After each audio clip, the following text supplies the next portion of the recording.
네, 이 말씀 가지고 교회의 이정표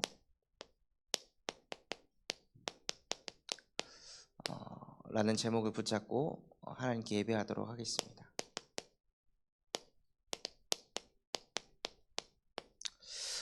정말 오늘 우리가 읽었던 본문 말씀처럼요, 저희가 응답을 받은 것도 아니고 이룬 것도 아니라 내가 여태 과거에 있었던 모든 일 다 잊어버리고 위에서 부르신 그 표대를 향해 나는 달려가겠습니다 라고 언약 붙잡고 인도받는 오늘 수요 예배가 되었으면 좋겠습니다.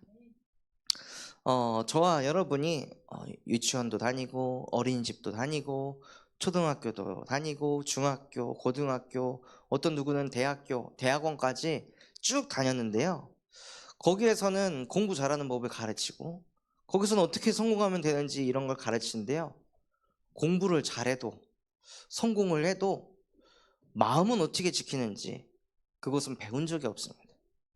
그렇게 오랜 시간 동안 인생을 살았는데 성경에서는 잠언 4장 23절 무릇 지킬 만한 것 중에 네 마음을 지켜라. 생명의 근원이 그에게서 남이라. 하나님께서는 마음 지키는 게 이 세상에서 가장 중요하다고 말씀하셨는데 세상에서는 마음 지키는 법을 안 가르쳐줍니다. 배운 적이 없습니다. 공부 잘하면 되겠지? 돈 많이 벌면 되겠지? 취업하면 되겠지? 결혼하면 되겠지? 자녀 낳으면 되겠지? 어느 정도 성공자 자리에 가면 되겠지라고 생각했는데 그 자리에 가도 그 응답을 받아도 마음과 생각이 지켜지지 않는 거예요. 그러니까 사람들이 뭐가 안 되냐? 마음 지킴이 안 되는 거예요. 심지어 복음을 받은 사람들조차도 마음이 안 지켜져요. 무슨 일이 생기거나 사람이 나에 대해 이런 안 좋은 소리 저런 소리 하면 거기에 얻어 걸려가지고 마음이 막 무너져 버려요. 저 또한도 그것 때문에 진짜 답답했거든요. 아니, 예수는 그리스도고 모든 문제 해결자인데 그분이 십자가에서 다 끝냈다고 했는데 나는 왜 내 마음 하나 못 지킬까? 왜 이렇게 쉽게 무너지지? 왜 이렇게 쉽게 좌절하지? 왜 이렇게 쉽게 포기하지? 이런 것들이 제 안에 너무나도 많이 있는 거예요.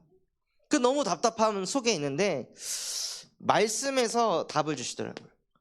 빌립보서 4장 6절에서 7절에 아무것도 염려하지 말고 다만 모든 일에 기도와 간구로 너희의 구할 것을 감사함으로 하나님께 아뢰라.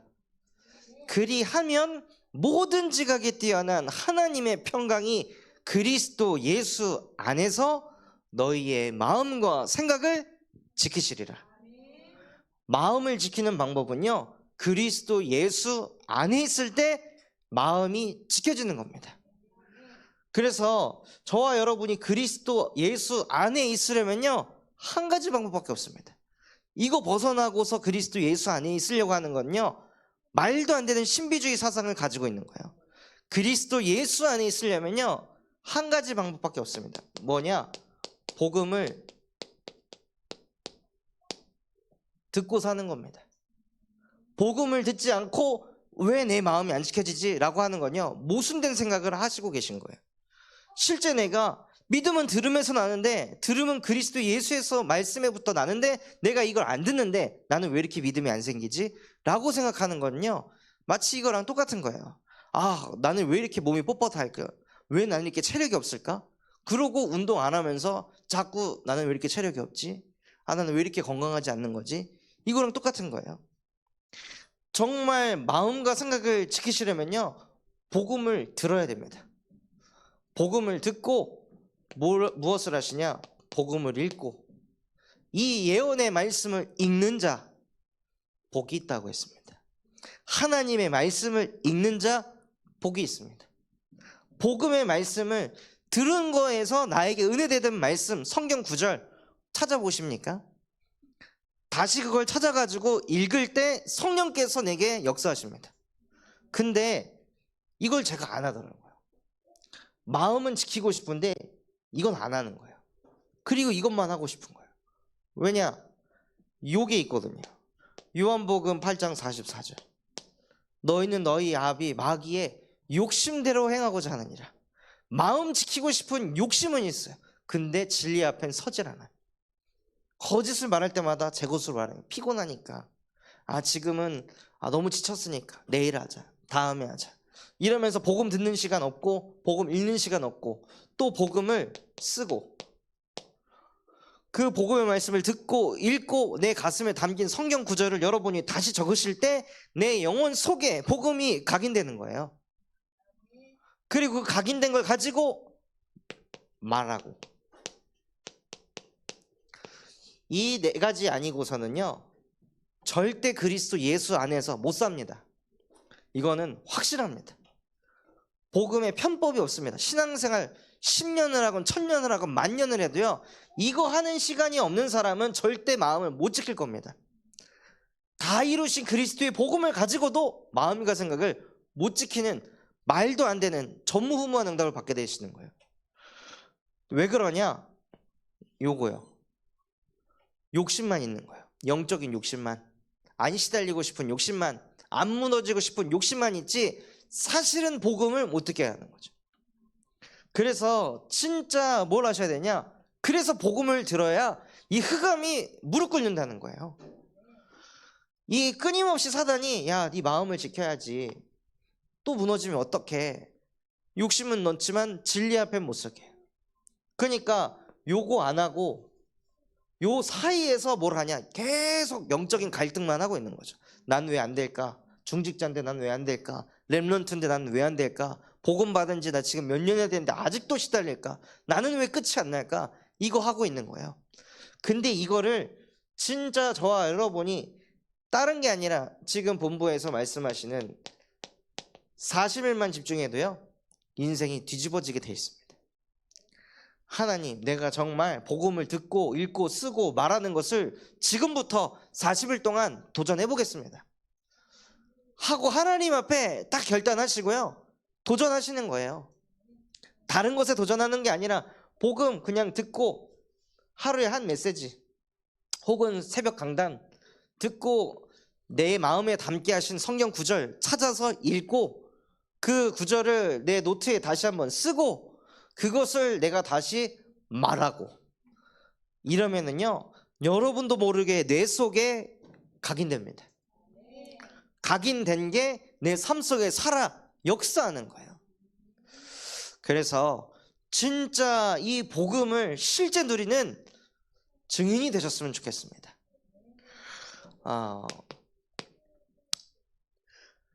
여호와께서는요 자기 백성을 기뻐하신다고 하셨습니다. 어느 정도 기뻐를 하시냐? 하나님이 저와 여러분의 존재 자체를 하나님의 행복이라 여길 만큼 저와 여러분을 보시고 기뻐하시는 거예요. 하나님이 사람을 창조하실 때, 천지를 창조하실 때, 새를 창조하시고 나무를 창조하시고 이런 것들을 창조하실 때요 하나님이 보시기에 좋았더라. 그런데요 마지막에 인간을 창조하시고 하나님이 보시기에 심히 좋았더라. 뭘 보고 좋았다고 한 거예요? 우리 껍데기요? 아니요, 우리 근본을 보고요. 우리의 영혼을 보고 하나님이 보기에 심히 좋았더라. 우리의 근본을 보고 하나님은 나의 행복이라고 하시는 거예요. 우리의 행위, 우리의 모습, 우리의 눈빛, 얼굴, 외모 이거 가지고 하나님이 기뻐하는 게 아니라요 우리의 영혼을 그 자체를 보고 근본을 보고 하나님은 너는 나의 행복이다.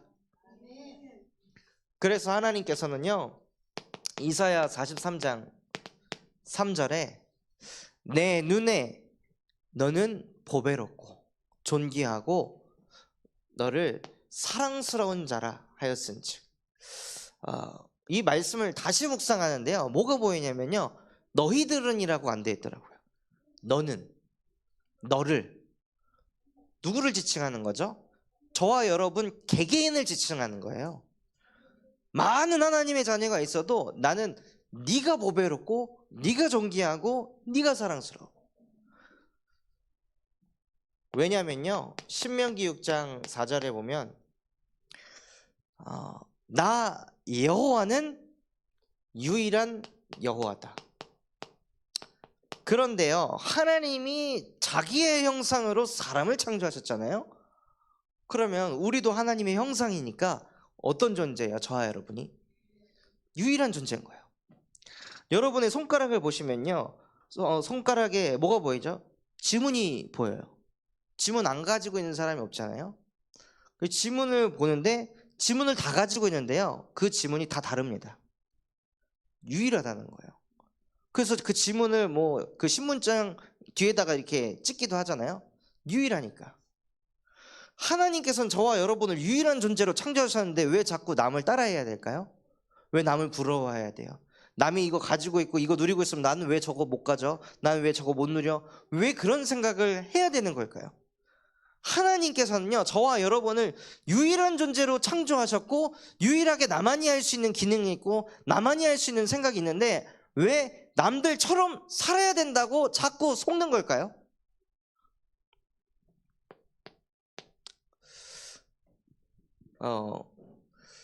저도 사모하고 이렇게 결혼 생활을 하지만 초창기에 옷 입는 거 가지고 엄청 그 브레이크를 많이 당했어요.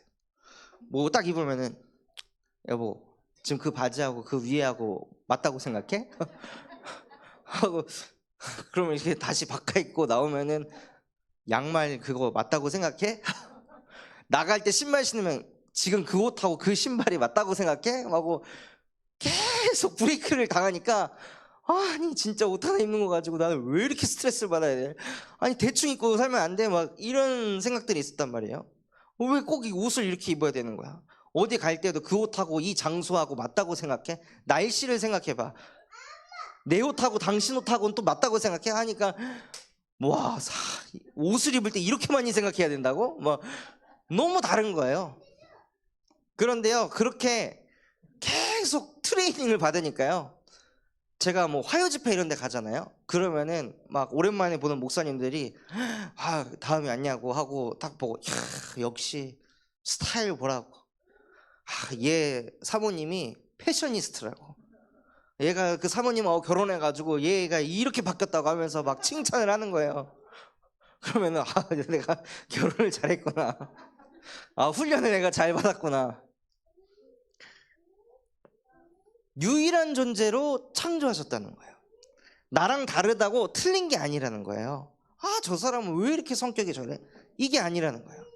근데 제가 20대 때도 그렇고 청소년 때도 그렇고 뭐가 있었냐면, 저는 내성적이고 부끄러움이 많아가지고 항상 누구를 부러워했냐? 유머러스한 사람을 부러워했어요. 뭔가 회중들하고 있으면 분위기를 리드하는 사람 보면 너무 부럽더라고요.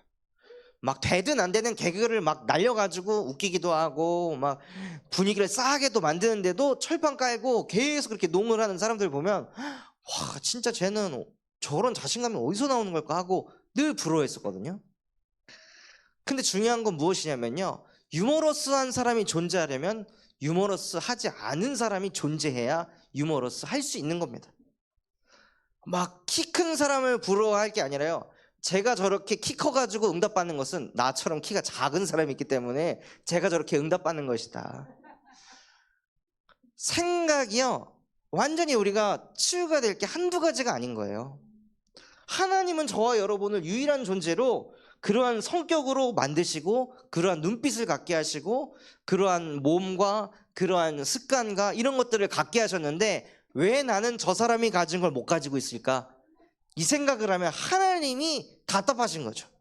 내가 너를 그렇게 창조 안 했으니까 그런 거지 하고 하나님은 얼마나 얘기하고 싶을까요? 내가 너를 일부러 그렇게 만들었잖아. 제가 가지고 있으니까 너는 다른 거 가지라고 하고 하나님이 이렇게 우리를 창조하셨는데 저 사람이 가진 거 왜 나한테는 안 주세요? 우린 이런 생각을 가지고 있단 말이에요. 그 자체가 하나님의 창조 원리를 깨트린다는 거예요.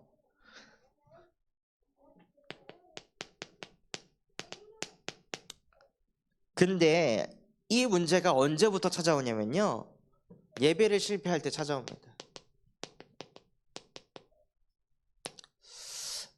신명기 6장 4절에서 9절, 뭐 한두 번 들었던 그 성경 구절이 아니잖아요.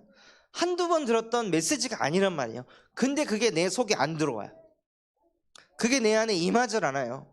그게 묵상이 안 되니까 내가 어떤 존재인지 자꾸 잊어버려요. 그 뜻은 무엇이냐? 예배를 실패했기 때문에. 하나님의 말씀이 내 안에 들어오질 않으니까 예배를 실패하게 되고 하나님 눈에 보기에 나는 보배롭고 존귀하고 사랑스러운 자야, 이걸 자꾸 고백하고 누리면요, 자기도 모르게 영적 자존감이 막 올라가거든요. 그럼 어디를 가도 비교의식이 잡히질 않아요. 쟤는 쟤고 나는 나야, 이게 돼요.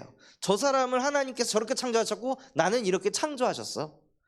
다름을 인정할 수가 있어요. 그런데 하나님의 말씀이 들어가지 않고 예배를 실패하게 되면요, 그때부터 시달림이 오는 거예요.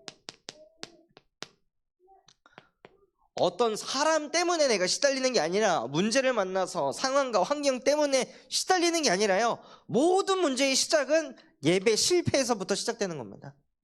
아담과 하와가 뭐가 부족했어요? 에덴에 있는 모든 게 다 자기 건데 부족한 게 없잖아요. 모든 동식물이 이름을 지을 정도로 천재 중에 천재예요. 뭐가 부족해요? 부족한 게 없어요. 그런데 그 아담이 예배를 실패하고 나니까 그때부터 온갖 시달림이 그냥 몰려오는 거예요. 자기가 이해할 수 없을 정도로 시달리는 거예요. 나 왜 이러지? 왜 이렇게 두렵지? 이해가 안 돼. 왜 이렇게 불안하지? 이해가 안 돼. 그렇게 사랑했던 내 여자가 갑자기 미워 보여. 짜증나. 싫어. 다 얘 탓인 것 같아. 막 이렇게 보여지는 거예요. 갑자기. 무슨 사건이 있는 게 아니라 예배를 실패하니까 모든 시달림이 찾아왔다는 거예요. 그 인간의 문제가 뭐냐? 예배 실패한 문제. 예배 실패한 문제가 뭐냐? 그게 영적 문제라는 거예요. 영이신 하나님의 말씀이 내 안에 없는 거. 그게 우리가 가진 진짜 문제입니다. 그래서 예배를 실패해서 시달림 속에서 살면서 평생을 죄 가운데 빠져가지고 살아가야 될 인생이라는 것을 하나님이 아시고, 하나님께서는 무엇을 하셨냐면요, 마가복음 14장 32절에서부터 42절을 보면요, 예수님께서 십자가에 못 박혀 죽기 이전에, 끌려가시기 이전에 겟세마네 동산에 올라가십니다. 겟세마네 동산에 올라가셔가지고요, 하나님 앞에 무릎 꿇고 덜덜덜덜덜덜 떱니다. 무서워서. 앞으로 자기가 당할 일이 이미 다 보이니까 그게 너무 무서워서 그 겟세마네 동산에 올라가가지고 무릎 꿇고 막 발발발발 떨어요. 하나님, 이 잔을 내게 걷어가 주시옵소서. 나 너무 두렵습니다. 너무 무섭습니다. 하고 기도하고 내려왔는데 제자들이 다 자고 있어요. 자기는 곧 있으면 십자가에 못 박혀 죽는데 그나마 나를 따르는 12 제자들조차도 기도하고 내려왔더니 다 골아떠서 자고 있어요. 그러니까는 너무 답답하고 무서우니까, 너희는 나를 위해서 1시간도 기도를 할 수가 없느냐? 나는 너희를 위해 지금 십자가에 곧 못 박혀 죽을 건데 넌 나를 위해 기도조차 못해? 하고 예수님께서 온갖 화를 내시고 다시 올라가세요. 다시 올라가서 다시 무릎 꿇고 엎드려 하나님께 기도하는 거예요. 두렵고 무서우니까. 곧 있으면 끌려가면서 무슨 일을 당하냐? 네가 유대인의 왕이냐? 하고 온갖 핍박을 당하고 무시를 당하고 조롱을 당하고 침을 뱉고 침을 맞고 온갖 멸시와 그런 환난들을 다 당할 것 같으니까 예수님께서는 무서우셔서 무릎 꿇고 막 덜덜덜덜덜 떨면서 하나님께 은혜를 구합니다. 그리고 다시 내려왔더니 뭐가 보이냐? 아직도 눈에 이 초점이 안 풀린, 초점이 잡히지 않는 제자들의 눈빛이 보이는 거예요. 그리고 다시 또 기도하러 가십니다. 그리고 그 세 번째 기도에서 하나님의 은혜가 임하고 성령의 충만함을 딱 받으니까 내려와서 제자들을 꾸짖지도 않아요. 그때 뭐라고 하시냐? 쉬어라. 그냥 자라. 그리고 나서 곧 있어서 이제 때가 되었다. 가자. 하고 가십니다. 예수님께서도요, 무엇을 하셨냐? 저와 여러분이 하나님의 행복이기 때문에 예배 실패해서 평생을 시달리다가 죄 가운데 빠져서 지옥으로 끌려갈 것을 하나님이 아시고 그 속에서 건지시려고 예수님도 달달달달달 떨면서 기도하셨다는 거예요. 얼마나 살리고 싶었으면, 얼마나 저와 여러분을 그 속에서 건져내고 싶으셨으면 이 일을 하셨을까요?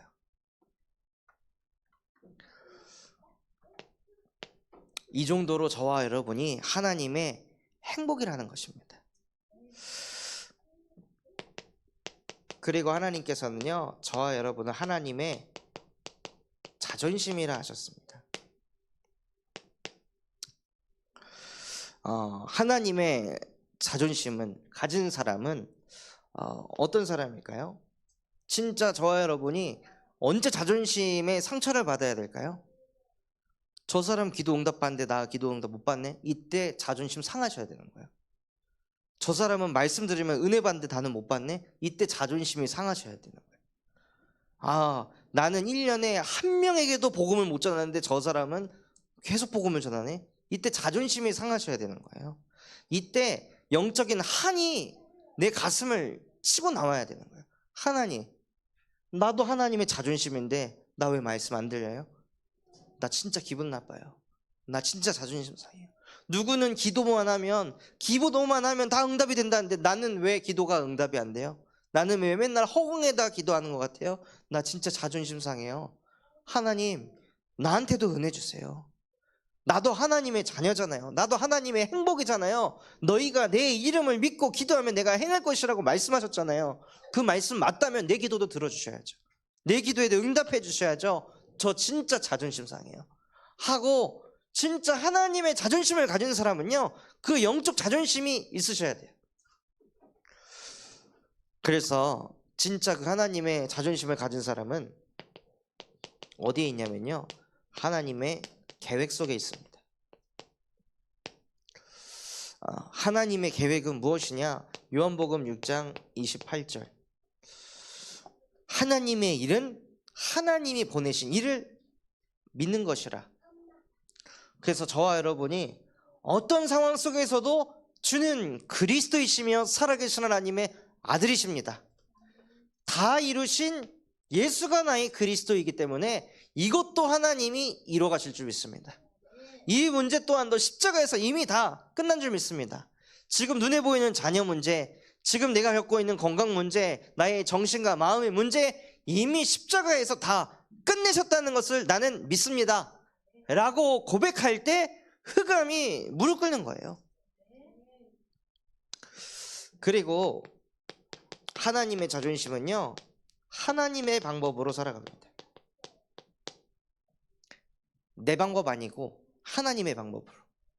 중요한 선택의 길에 놓이셨습니까? 그럼 뭐 해야 될까요? 대부분의 사람들은 내가 어떤 중요한 선택을 할 때 뭘 하죠? 주변 사람들에게 자문을 구합니다. 이렇게 할까요? 저렇게 할까? 어떤 게 좋은 것 같아? 하고 주변 사람에게 자문을 구해요. 그걸 보고 인본주의라고 하는 겁니다. 하나님의 말씀을 들으려 하지 않고 다 사람 말 따라 이게 좋을 것 같아, 아니 저게 좋을 것 같아, 다 자기들끼리 토의해가지고 결정하는 거. 그래서 사사기의 말씀처럼 다 자기의 소견대로 행하는 그 흐름으로 가는 거예요. 진짜 하나님의 자존심은요, 하나님의 방법인 예배를 사용합니다. 하나님은 영이시니 신령과 진정으로 예배할지니라. 중요한 문제, 중요한 선택의 기로에 있으십니까? 그러면 예배를 드리셔야 됩니다. 하나님, 말씀을 통해 내가 가야 할 길이 무엇인지, 지금 내가 하는 생각이 맞는 것인지 옳은 것인지 틀린 것인지 말씀을 통해 깨닫게 하옵소서. 그 방법을 자꾸 누리셔야 어디로 가시냐? 자꾸 예배 자리로 가시는 거예요. 마음이 답답해. 길을 모르겠어. 예배해야겠다. 오늘 수예배 있지. 오늘 금요예배 있지. 그래, 새벽 강단을 통해 답을 찾아봐야겠다. 주일 말씀을 한번 다시 들어봐야겠다. 토요 핵심을 통해 내가 답을 얻어봐야겠다 하고 자꾸 뭘 찾으시냐? 예배를 찾으시는 거예요. 왜냐? 인간은 원래 예배하도록 창조되었으니까요. 그래서 원래 인간의 뇌는요, 듣는 대로 그냥 믿는 게 인간의 뇌입니다. 그래서 사람들이 그냥 아무 쓸데없는 말을 했는데도 그게 마음에 걸려요. 왜 그렇죠? 하나님이 뇌를 그렇게 만들었어요. 들은 대로 믿으라고. 원래 인간이 들었던 내용들은 다 하나님 말씀뿐이었잖아요.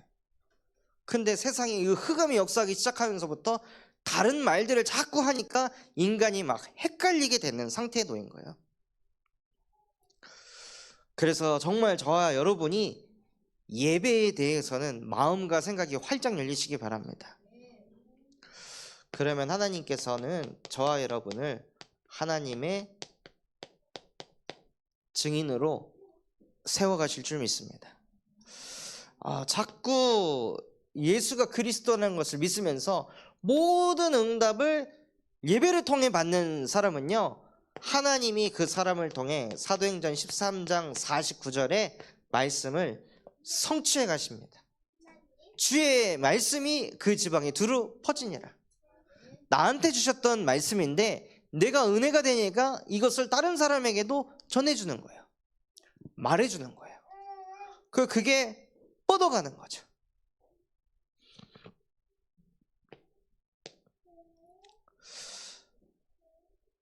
그래서 이번 주에 하나님께서는 자기 백성을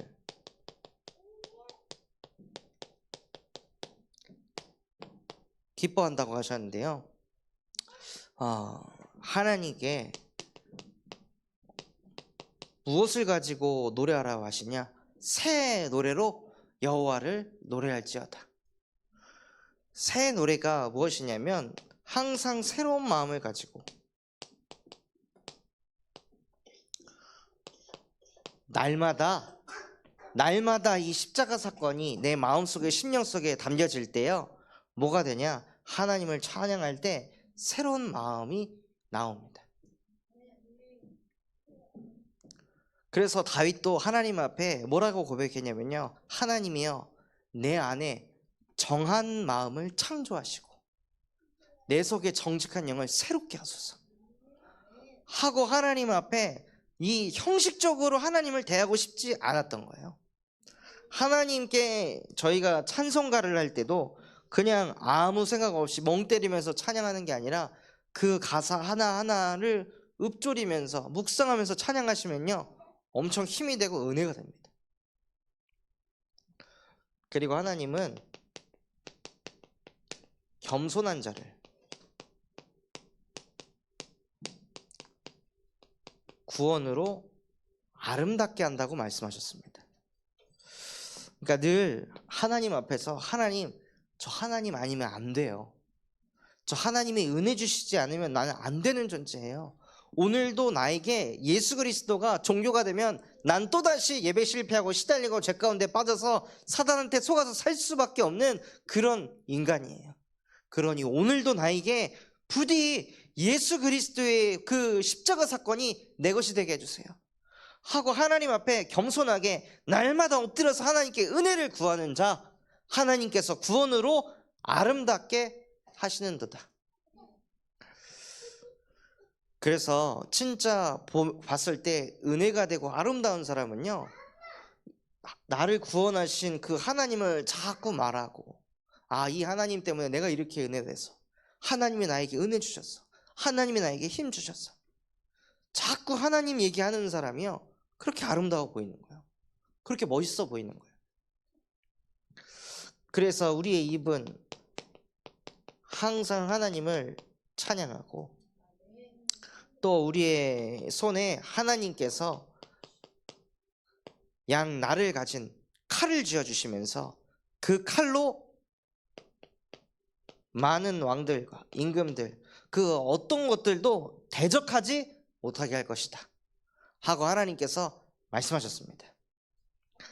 자, 렘넌트들 하늘이 바다 자리에 가서 앉으세요.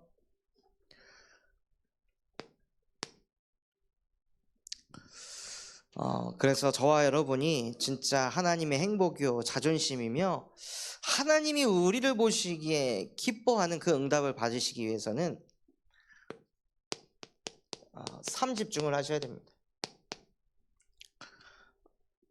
그 첫 번째가 무엇이냐면요, 바로 제한된 집중입니다.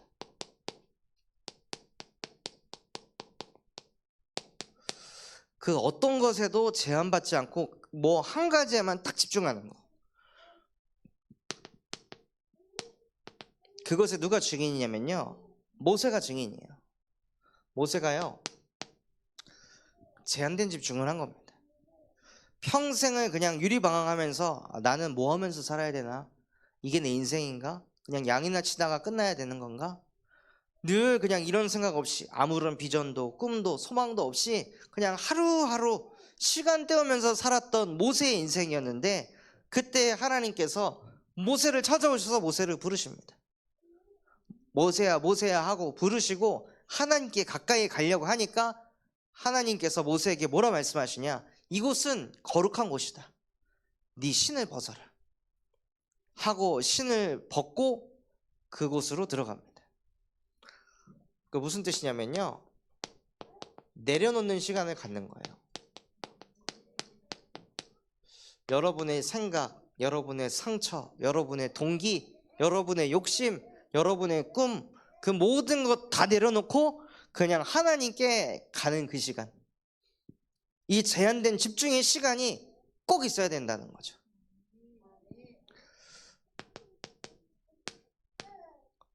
이 제한된 집중의 시간을 가지니까요, 모든 것을 내려놓고 하나님을 만나려고 하는 그 중심을 모세가 가지고 있으니까 모세한테 무슨 응답이 왔냐면요,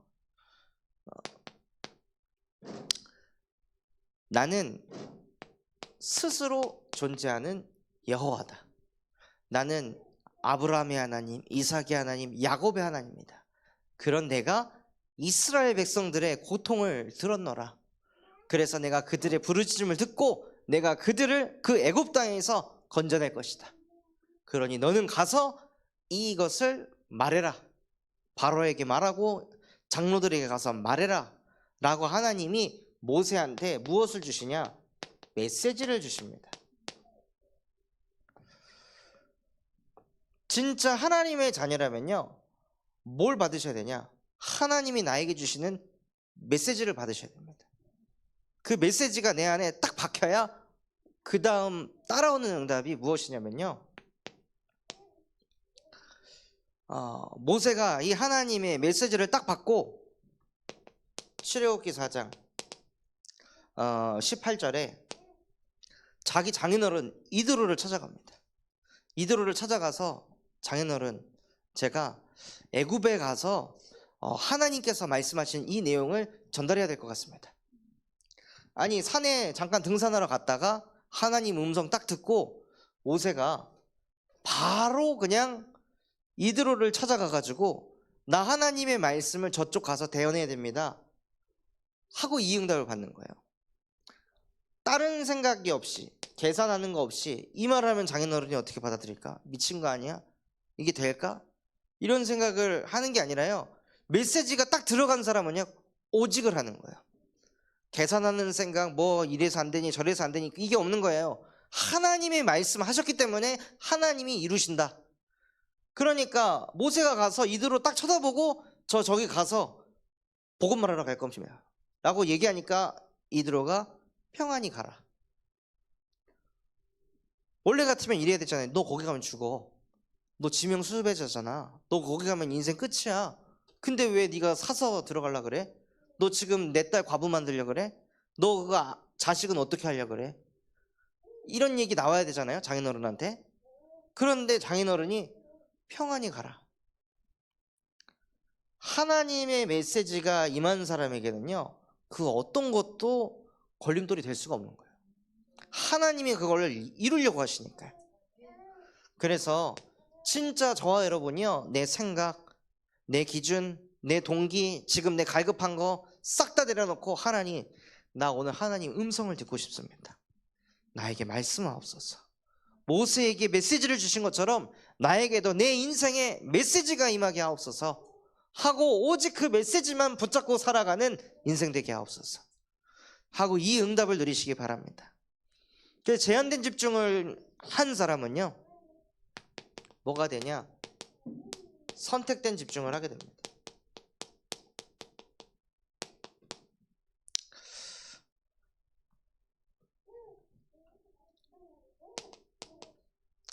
모세가 아론에게 가서 말하고 모세가 장로들에게 가서 말을 하는데요, 오히려 무슨 일이 벌어지냐?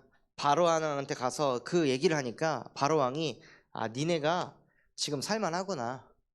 니네가 지금 살만하니까 뭐 가서 뭐 제사를 드리겠다고, 예배를 하겠다고, 쉬는 시간 많구나. 얘네의 노역을 2배로 더 늘려라 해가지고 이스라엘 백성들의 노역을 더 힘들게, 더 무겁게 만들어 버립니다.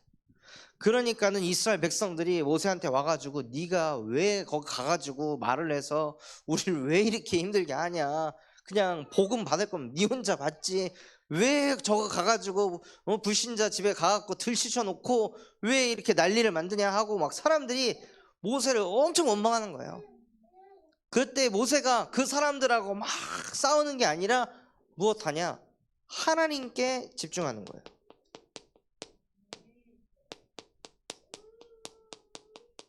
근데 하나님께 집중하는데 잘 보시면은 모세가 막 믿음의 고백을 하는 게 아니라, 하나님, 아니 하나님이 하라고 하는 대로 했는데 왜 이 모양이 이 꼴이 된 거예요?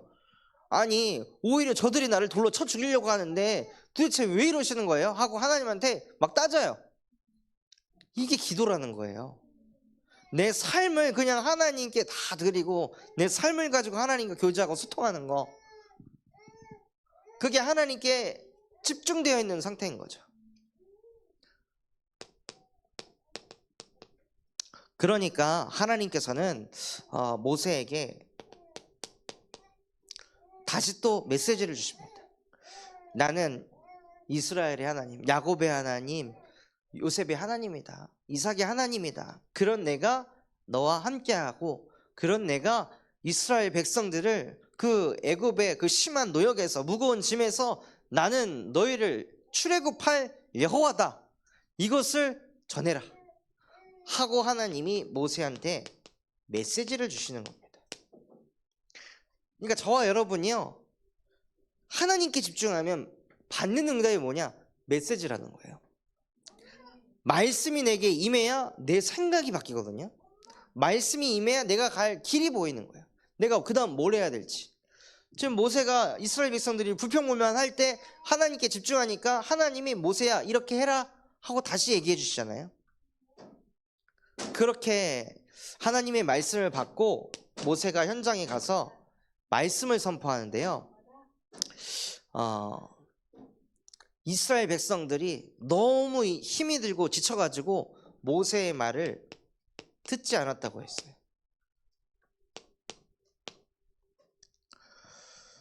그럼에도 불구하고 모세가 여기에 얻어 걸리는 게 아니라 그래도 하나님과 계속 함께 하는 거죠. 그러니 무슨 응답이 오냐면요, 여호와께서 모세에게 말씀하여 이르시되, 여호와께서 모세에게, 여호와께서 모세와, 모세가 여호와와 함께, 그 많은 수많은 이스라엘 백성들 중에 하나님과 함께하는 유일성의 응답을 받게 되는 거예요. 불신앙을 선택할 수도 있었잖아요. 말씀대로 해도 안 되네, 불신앙을 택할 수도 있었는데 모세는 그때 무엇을 했냐? 하나님께 집중하고 또 집중하고 또 집중하는 거예요. 그러니 하나님이 메시지를 주시고 하나님의 형상이 회복되는 유일성의 응답을 받게 되는 거예요. 그리고 나니 하나님께서 원네스 집중의 응답을 주십니다. 이렇게 모세가 하나님과 함께가 되고 유일성의 응답을 받아가니까요, 그게 뻗어가는 거예요. 나중에는 모세가 말한 대로 다 되거든요. 그러니 어떤 응답이 오게 되냐면 출애굽기 12장 21절에서 28절 말씀처럼 너희는 유월절 어린 양을 잡아가지고 그 피를 너희의 그 문설주에다가 싹 다 바르고 아침이 될 때까지 집 밖으로 나오지 말아라. 그리고 그 안에서 하나님께 예배를 드려라 라고 이스라엘 백성들한테 모세가 메시지를 전달하는데, 그 메시지를 듣고 무엇하냐? 모두가 집중하는 거예요. 이 흐름을 잘 보셔야 되는 거예요. 한 사람이 모든 것을 내려놓고 하나님께 제한된 집중을 하기 시작하니까 삶 속에서 선택된 집중의 응답을 받게 되고, 그 한 사람을 통해 하나님께서는 민족이 원네스되는 집중의 응답을 주셨습니다. 우리 군산 참소만교회에요, 한 사람만이라도 내려놓는 시간을 갖고 제한된 집중을 가지면 하나님께서 선택된 집중을 하게 하시고, 그럼 그 속에서 자꾸 메시지를 주시고 그 말씀이 자꾸 성취되는 것을 주변의 성도들이 보게 되면요, 저 사람 따라가야 돼, 저대로 해야 돼, 그래야 응답받아, 이게 오는 거예요. 그래서 뭘 하게 되냐, 모두가 하나님께 집중하는 응답을 받게 되는 거예요. 모두가 각자 현장 속에서 하나님의 망대를 세우는 응답을 받게 되는 거예요. 그러니 어떤 응답을 하나님께서 주시냐면요, 출애굽기 12장 29절에서 36절 말씀처럼 그렇게 강한 강대국 애굽이 이스라엘 백성들이 싸우지도 않고도 그 흑암을, 그 강대국을 하나님이 무릎 꿇게 하세요. 진짜 우리 군산 참소만교회 모든 성도분들이 현장에서 모두가 집중하잖아요. 그러면은 이 지역에 흑암이 결박될 줄 믿습니다. 흑암이 무너지면요, 전도운동이 폭발하게 되어 있습니다.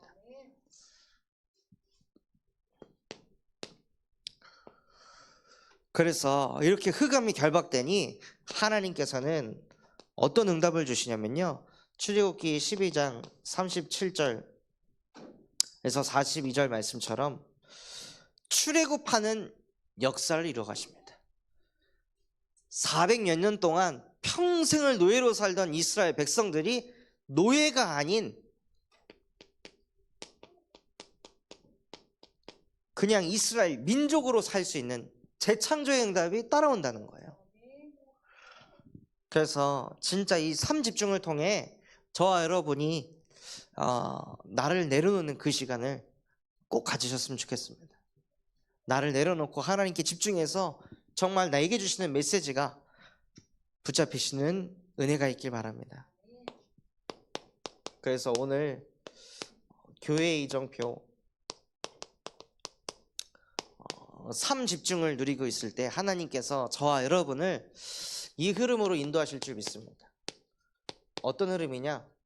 저와 여러분의 걸음이 전도운동을 일으키는 걸음 속에 있는 거예요. 전도운동의 키가 무엇이냐? 복음 개인화입니다.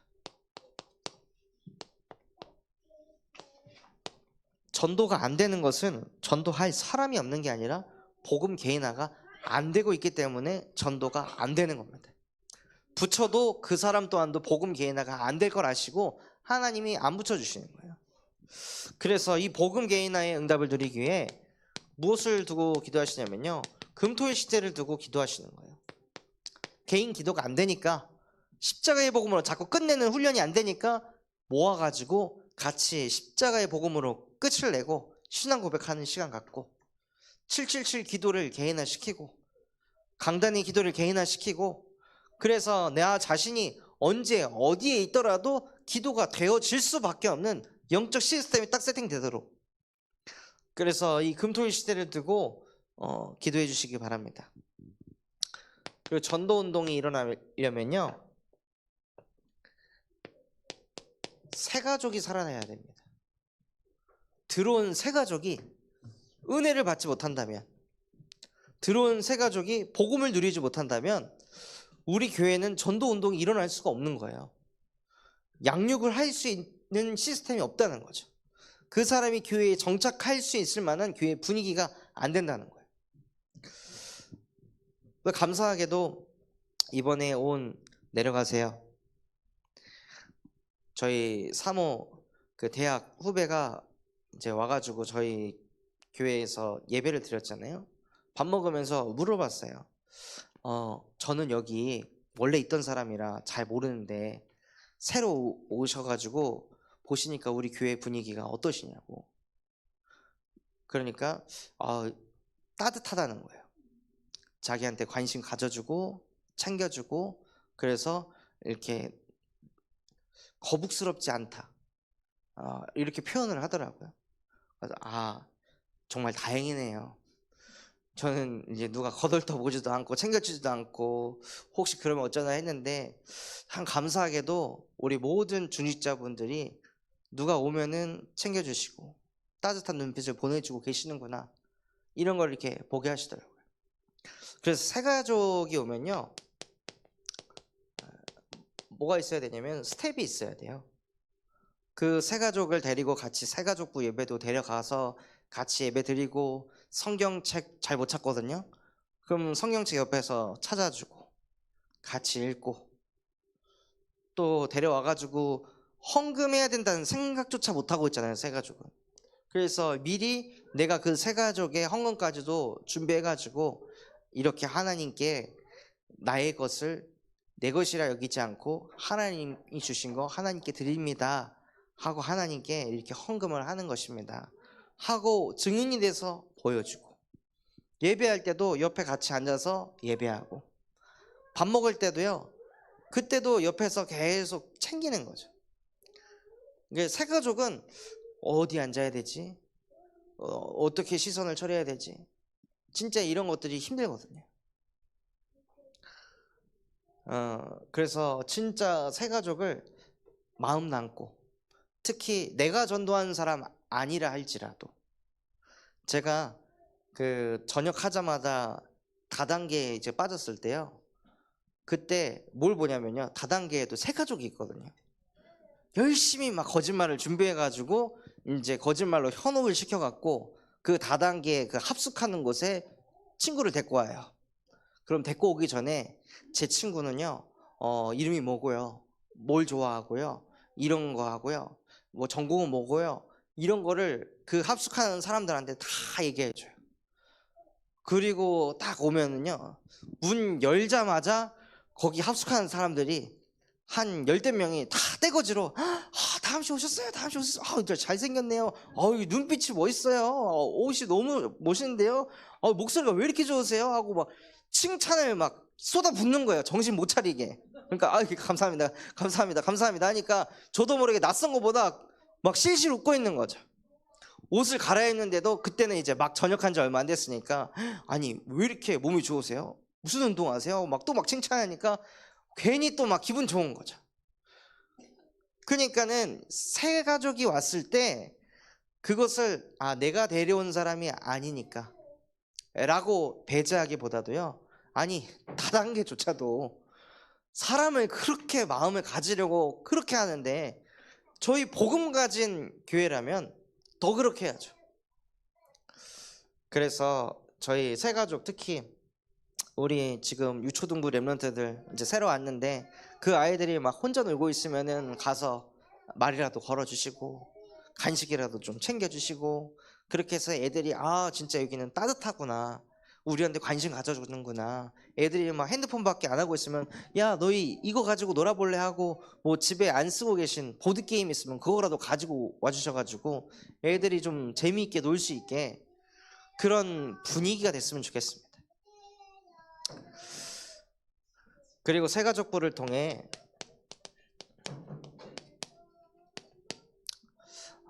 진짜 무슨 응답을 받아야 되냐면요, 근본 문제가 보여야 됩니다.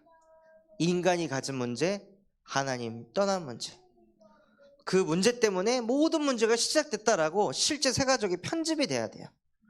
그래야 복음이 들립니다. 그래서 새가족을 통해서 계속 이 작업을 하려고 합니다. 계속 이 메시지만 던지려고 합니다. 그리고 저희 교회가 이제 성전 입당도 했기 때문에요, 정말 전도운동이 일어날 수밖에 없도록 뭐가 필요하냐면 안내하는 사람도 필요한 거예요.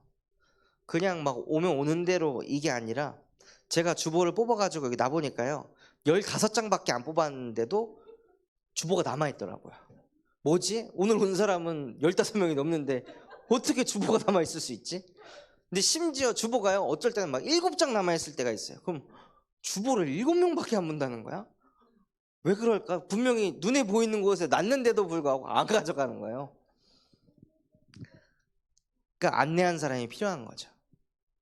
이제 사람 오면은 누가 주보도 나눠주고 또 새가족 오면은 자리 안내도 해주는 그러한 안내할 수 있는 사람이 이제 세워져야 됩니다. 그리고 교회 안에 뭐가 필요하냐면요, 소통하는 그런 창구도 필요합니다. 그래서 저기 1층에 들어오는 곳에 게시판을 만들어 가지고 교회의 중요한 소통할 내용이 있으면 거기에 좀 게시하고, 또 예배위원이라던가 이런 부분, 또 우리 교회 이제 재직 현황, 또 맡고 있는 그런 일들이 뭔지 그런 것들을 이제 게시해 놔 가지고 소통이 될 수 있도록 그렇게 저희 교회가 응답받아야 되겠습니다. 그리고 예배만 하고 끝나는 것이 아니라 출결도 이제 돌아오는 주부터 체크를 해서 제가 한 이제 중직자분에게 부탁을 드렸거든요. 그래서 출결을 체크해서 결석한 사람, 그럼 결석한 사람 체크만 하는 게 아니라 그 사람에게 이제 전화라도 한 통화 넣고 좀 소통하고, 그래서 우리 구역장님들이 구역원들이 왜 예배 회복이 안 되는지 그런 내용들도 알고, 또 뭐 기회가 된다면 저랑 같이 자꾸 장기 결석하는 영혼 같이 만나가지고 뭐 밥이라도 한 끼 먹고 팀 사역하면서 그 장기 결석자가 방치되는 게 아니라 자꾸 교회화가 될 수 있도록 그렇게 기도해 주시기 바랍니다. 그리고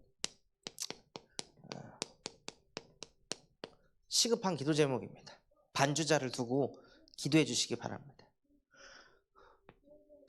찬양 해보셔서 알겠지만 유튜브 찬양 가지고 해보면은 갑자기 박자가 빨라졌다 늘어졌다가 막 지 마음대로 반주를 한 사람들이 너무 많더라고요. 그래서 정말 뭘 두고 기도하냐면요, 주일 예배 때 이 일부 예배 전에 반주하고 같이 찬양을 너무 하고 싶은 거예요. 그래서 우리 교회가 진짜 하나님 찬양하고 새로운 마음을 가지고 하나님께 영광 돌리는 그런 응답을 너무 받고 싶더라고요. 그래서 반주자를 두고 기도해 주시기 바랍니다. 그래서 피아노 반주를 할 수 있다, 전도 대상자 제 1순위 집중 기도하시기 바랍니다. 그리고 저희 교회는요, 선교 운동에 방향 맞추고 인도받아야 되겠습니다. 그래서 저희 교회에 있는 다민족 탐을 두고 기도해 주시기 바랍니다. 또 탐이 곧 있으면 또 결혼을 한다고 해요. 그래서 아마 요번 주에 나오고 그 다음 주, 또 그 다음 주 정도는 아마 저기 발리로 가서 결혼식 하고 하느라고 아마 못할 거예요. 그래서 그 돌아오는 주에 탐 보시면은 컨그레츄레이션이라고도 말이라도 좀 해주셨으면 좋겠습니다. 그래서 너의 결혼을 축하한다고. 이 요즘 좋아가지고요, 이 구글링 하면은 다 나옵니다. 그래서 스피커폰을 눌러가지고 영어 나오게 해서 그 내 마음이라고 얘기해 주시면 다 알아들을 겁니다. 그 탐이 넘어가고 나서도 정말로 이 미 공군 부대에 말씀 운동이 지속되어질 수 있도록 기도해 주시기 바랍니다. 그리고 정말로 지금 뭐 차우찌엔이라는 그 중국인 박사, 그 친구도 그렇고 또 교도소에 또 연변 사람도 그렇고 하나님께서 이 중국어권 사람을 이제 만나게 하시는데 여기 사역이 되어질 수 있도록 기도해 주시기 바랍니다. 그리고 우리 유진 랩런트가 가르치고 있는 아이 중에 TCK가 또 있어요. 베트남 아이.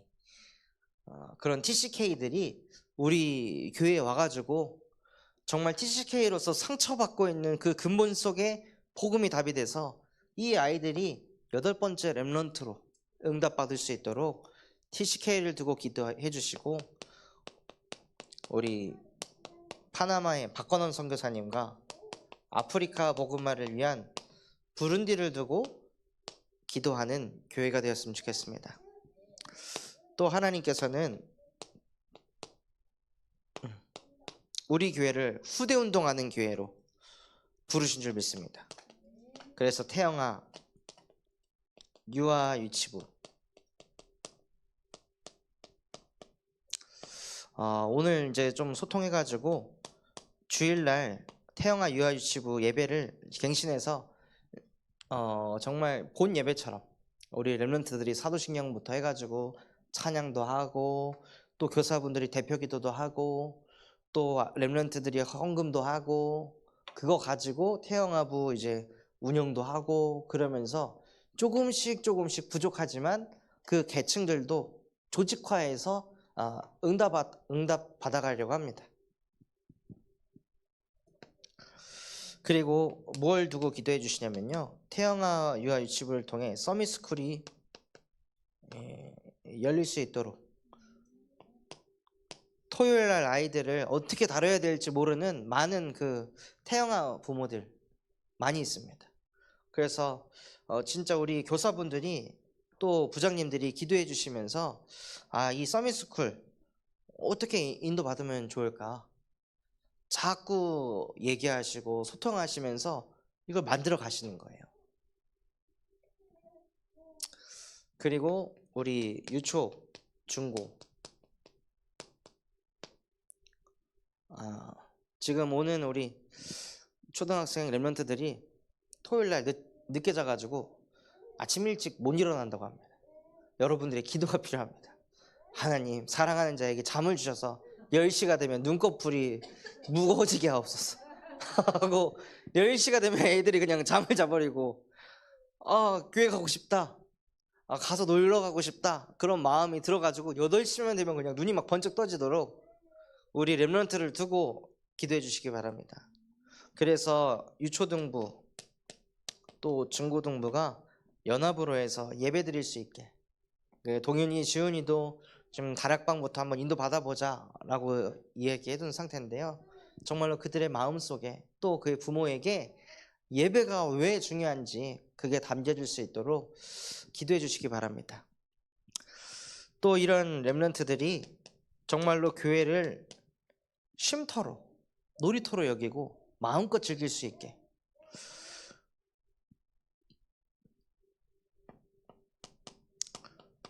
그리고 이 시스템이 정착될 수 있게요, 조직이 세워지도록 기도해 주시기 바랍니다. 그리고 마지막으로 우리 대청부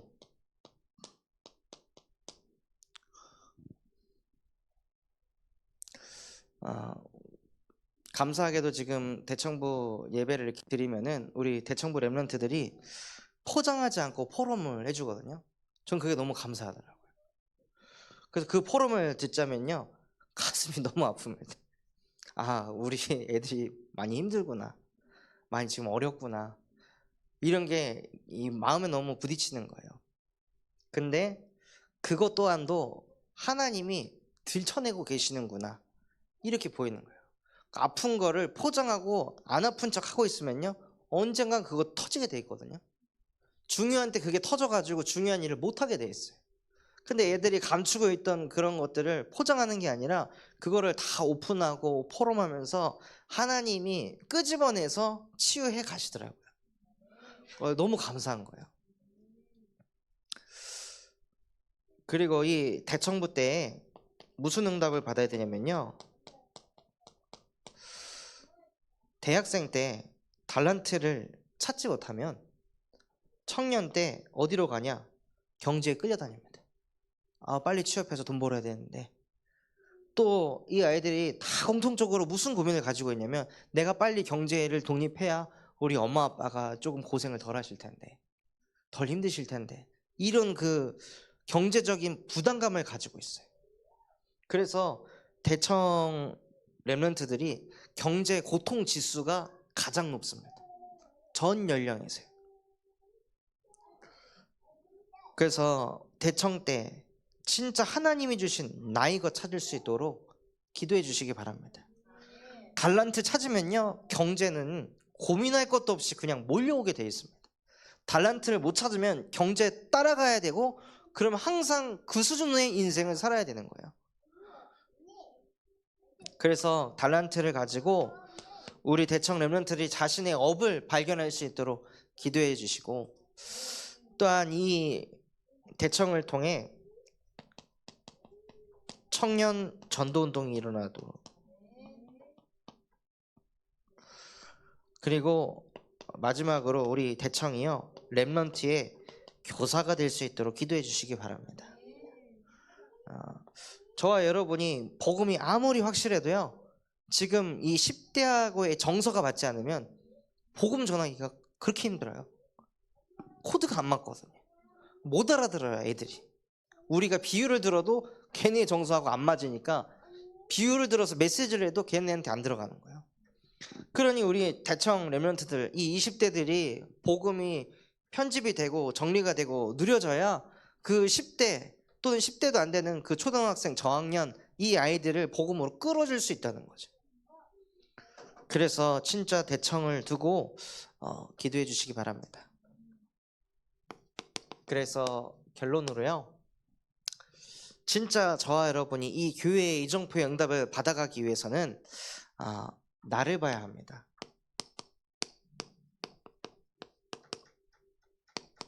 남을 보는 게 아니라, 교회를 보는 게 아니라 나를 봐야 내가 받을 응답이 보입니다.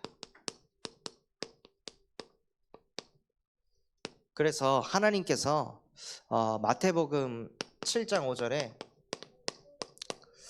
형제의 티를 보지 말고 네 눈 밑에 들보는 보지 못하느냐? 라고 말씀하셨습니다. 그래서 계속 저와 여러분이 뭘 보셔야 되냐면요, 나를 보셔야 됩니다.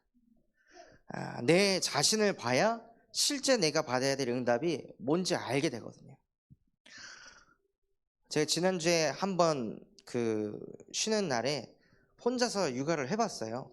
그러니까 보이더라고요. 내가 얼마나 이 사모를 배려하지 않고 인생을 살았는지 보이는 거예요. 허리 아프다 해서, 아니 원래 당신은 허리가 아팠잖아 이렇게 생각했거든요. 근데 제가 이 하루 종일 육아를 해보니까, 앉아가지고 애 수유를 해보니까 허리가 미친 듯이 아픈 거예요.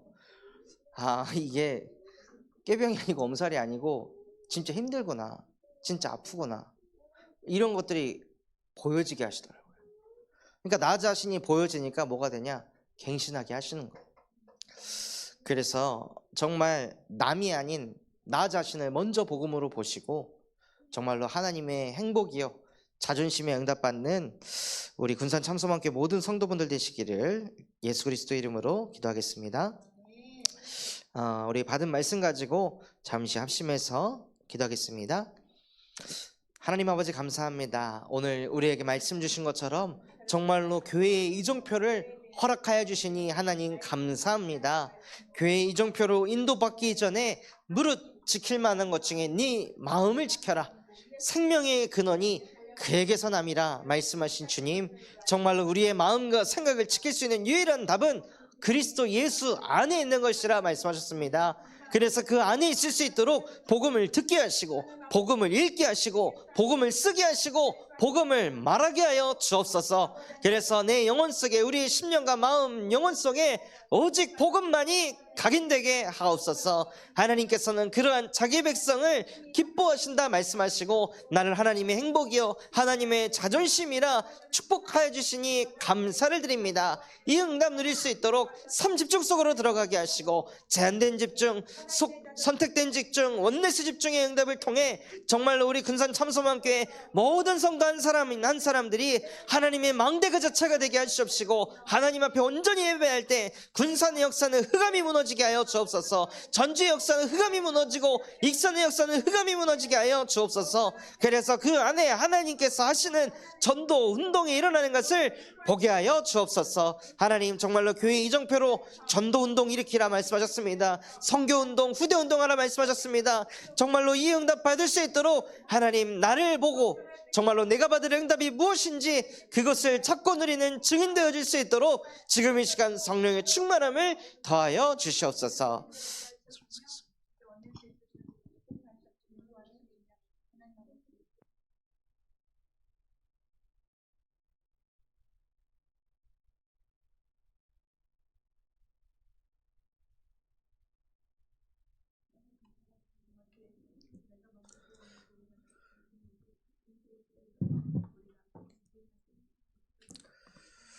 찬송가 461장